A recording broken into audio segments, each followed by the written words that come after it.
ஒரு பெண் வந்து ஸல்லல்லாஹு அலைஹி வஸல்லம் கேட்டாங்க, யா ரசூலல்லாஹ், என் கணவனுக்கு செய்ய வேண்டிய கடமைகள் என்ன?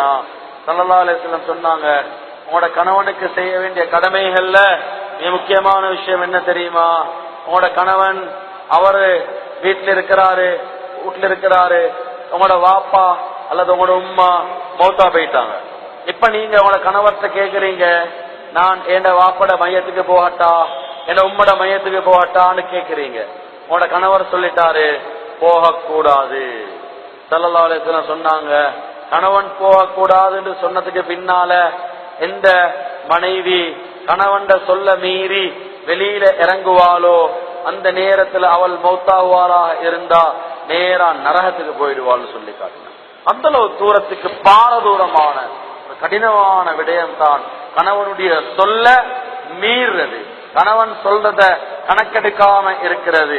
இனியமான தாய்மார்களே, சகோதரிகளே, உங்களுக்கு அல்லாஹ் சொர்க்கத்தை கணவனை திருப்திப்படுத்துறதுல வச்சிருக்கிறான். அதனாலதான் ஹதீஸ்ல வந்திருக்குது, பெண்களுக்கு முதலாவது கணவன் தான், உம்மா வாப்பவல்ல. கணவனுக்கு செய்ய வேண்டிய கடமை தான் முதலாவது, அதுக்கு பிறகுதான் தாயும் தந்தையும்.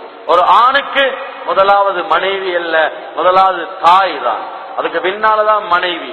தாய்க்கு கொடுக்க வேண்டிய அந்தஸ்து கண்ணியம் அவன் கொடுக்கணும், அதே மாதிரி மனைவிக்கு கொடுக்க வேண்டிய அந்தஸ்து கண்ணியம் அது தனியானது. கணவனுக்கு மனைவியும் தாயும் அவங்களுக்கு கொடுக்கப்பட வேண்டிய அந்த விஷயங்கள் தனித்தனியாக இருக்கிறது.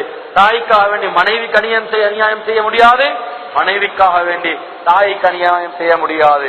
ஆனா பெண்களை பொறுத்தவரையில முழுமையாக கணவனுக்கு வழிபட்டு நடக்கிறது தான் பெண்களுக்கு இருக்கிற ஆக பெரிய பொறுப்பு. வேற ஒன்றும் இல்ல, கணவனுடைய சொல்லுக்கு அடிபடிஞ்சு நடக்கிறது. கணவன்கிட்ட டிமாண்ட் பண்றல, கணவனுக்கு ரெஸ்பான்ஸ் பண்ணணும். என்னோட ரெஸ்பான்சிபிலிட்டிஸ் இருக்குது, கணவனுக்கு செய்ய வேண்டிய கடமைகள். ஸல்லல்லாஹு அலைஹி வஸல்லம் சொல்லி காட்டினாங்க, உலகத்துல ஆக சிறந்த பெண் யாரு தெரியுமா?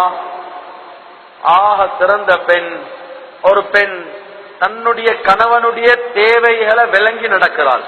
என் கணவன் இப்ப வருவாரு, அவரோட நான் எப்படி நடந்து கொள்ளணும், அவர் இப்ப என்ன குடிப்பாரு, அவர் என்ன சாப்பிடுவாரு, இப்படின்னு கணவன் விடயங்களை விளங்கி எந்த பெண் நடப்பாளோ அவள் தான் உலகத்தில் ஆக சிறந்த பெண் என்பதாக ஸல்லல்லாஹு அலைஹி வஸல்லம் சொல்லி காட்டினாங்க. அந்த அளவு தூரத்துக்கு பெண்கள் கணவனோட நல்ல முறையில நடந்து கொள்ளணும் என்ற விடயத்தை இஸ்லாம் வழிகாட்டுது. நாங்க மனைவிமாராக இருக்கக்கூடியவங்க கணவனின் மூலமாக எங்களுக்கு சொர்க்கத்தை சம்பாதிக்கலாம். சொர்க்கம் நிரந்தரமான அந்த தங்குமிடம், நிம்மதியான இடம், எந்த பிரச்சனையும் இல்ல, எந்த கஷ்டமும் இல்ல.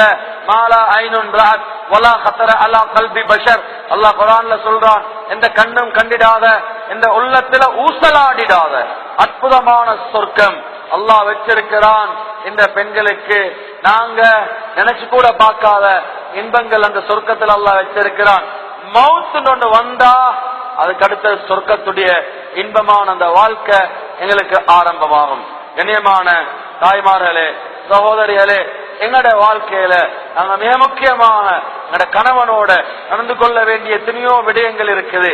அதுல நாங்க முழுமையாக கணவனுக்கு வழிபட்டு கணவன் கோபத்தை, கணவன் வெறுப்ப சம்பாதிக்கிற பெண்களாக நாங்க ஆகிடக்கூடாது.